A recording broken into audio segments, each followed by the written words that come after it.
नमस्कार, इस वक्त की बड़ी खबर। जी हां, देश के केंद्रीय कर्मचारियों, पेंशनर्स और राज्य कर्मचारियों के लिए 8वां वेतन आयोग को लेकर केंद्र सरकार से बड़ी अपडेट आ चुकी है।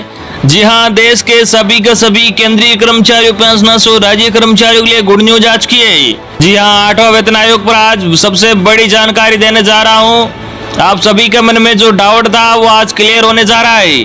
जी, आप सभी के मन में ये डाउट था कि 8वां वेतन आयोग मिलेगा कि नहीं मिलेगा, इसका जवाब खुद सरकार ने राज्यसभा में दे दिया है। जैसा कि आप यहाँ राज्यसभा की पर्सन संख्या 1807 देख पा रहे होंगे, जो केंद्र सरकार के कर्मचारियों, पेंशन भोगियों के वेतन भत्तों और पेंशन की समीक्षा को लेकर था। ये प्रश्न श्री नारायण भाई जी रेठवा द्वारा किया गया।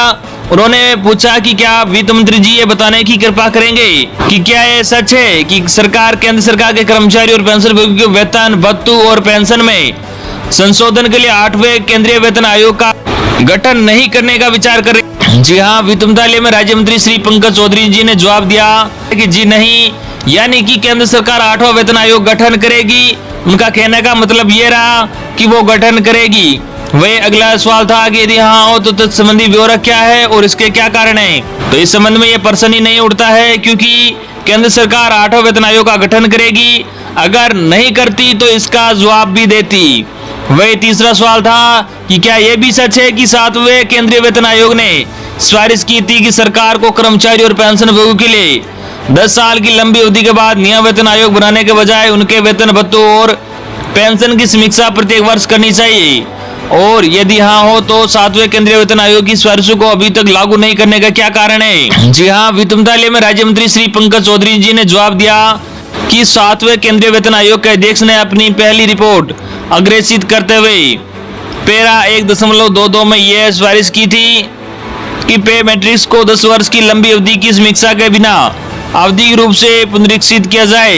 इसे एक्यूट फॉर्मूले के आधार पर पुनरीक्षित और संशोधित किया जा सकता है, जिसमें ऐसी उपयोगी वस्तु और मूल्य परिवर्तनों को विचार के लिए शामिल किया जाता है जो सामान्य व्यक्ति की जरूरतों में शामिल होती है, जिनकी शिमला स्थित श्रम ब्यूरो आवधिक रूप से समीक्षा करता है। सुझाव है कि नियम वेतन आयोग की प्रतीक्षा किए बिना उस मैट्रिक्स को आवधिक रूप से संशोधित करने के लिए उसे ही आधार बनाया जाना चाहिए।